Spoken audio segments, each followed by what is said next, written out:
ഇടയുന്നുണ്ടല്ലോ എൻ്റെ ഹോസ്റ്റലിൽ ക്ലാസ് ഇല്ലാത്തൊരു ദിവസമായിരുന്നു. എക്സാം ഒക്കെ വരുവാ, രാവിലെ എഴുന്നേക്കണം, കുറച്ച് പഠിക്കണം, ഇങ്ങനെയൊക്കെ കുറേ പ്ലാൻസ് ഒക്കെ ആയിരുന്നു. ഒരു വീഡിയോ ഒക്കെ എടുക്കണം എന്നൊക്കെ ഉണ്ടായിരുന്നെങ്കിലും എഴുന്നേറ്റപ്പോൾ ഒരു 11:30-12 മണി ആയതുകൊണ്ട് തന്നെ അതൊന്നും നടന്നില്ല എന്ന് വേണമെങ്കിൽ പറയാം.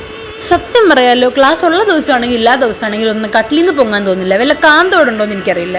അങ്ങനെ ഞാൻ എഴുന്നേറ്റ് വന്ന് ജനലൊക്കെ തുറന്നൊന്ന് പുറത്തേക്ക് നോക്കി, വെയിലടിക്കുന്നുണ്ടോ, ഉച്ചയായോ, മഴയുണ്ടോ എന്നൊക്കെ. എന്നിട്ട് ഞാൻ കുറച്ചേരം അവിടെ നിന്ന് ആ പ്രകൃതി സൗന്ദര്യമൊക്കെ അങ്ങ് ആസ്വദിച്ചു. പിന്നെ നമ്മൾ രാവിലെ ഉറക്കം എഴുന്നേറ്റാലും ഉച്ചയ്ക്ക് ഉറക്കം എഴുന്നേറ്റാലും നമുക്ക് കണ്ണാടി നോക്കുന്നത് മസ്റ്റ് ആണല്ലോ. എന്നിട്ട് ഞാൻ അവിടെയൊക്കെ അങ്ങ് അടിച്ചു വരിയിട്ടു. ഒരു മാസത്തെ മണ്ണുണ്ടായിരുന്നു റൂമിൽ.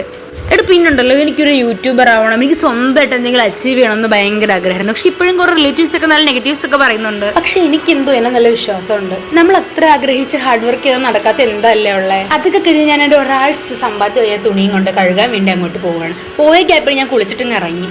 ഞാനൊന്ന് കുളിച്ചിറങ്ങിയപ്പോഴത്തേക്ക് തന്നെ മെസ്സിൽ പോകാനുള്ള സമയമായിട്ടുണ്ട്. 12:15 പോയില്ലെങ്കിൽ പിന്നെ ഞം കിട്ടത്തില്ല. എനിക്ക് വീട്ടിൽ നമ്മ പൊടിച്ചുന്ന നെത്തോലി ചമ്മന്തി കൂടിയായിട്ട് ഞാൻ മെസ്സിലോട്ട് മന്ദം നടന്നു പോവുകയാണ്. പോണ വഴിക്ക് ചെറുതായിട്ട് മഴയൊക്കെ ചാറ്റുന്നുണ്ടായിരുന്നു. മെസ്സിൽ ചെന്നപ്പോഴാണെങ്കിൽ അത്യാവശ്യം കുഴപ്പമില്ലാത്ത കറികളൊക്കെ ഉണ്ടായിരുന്നു.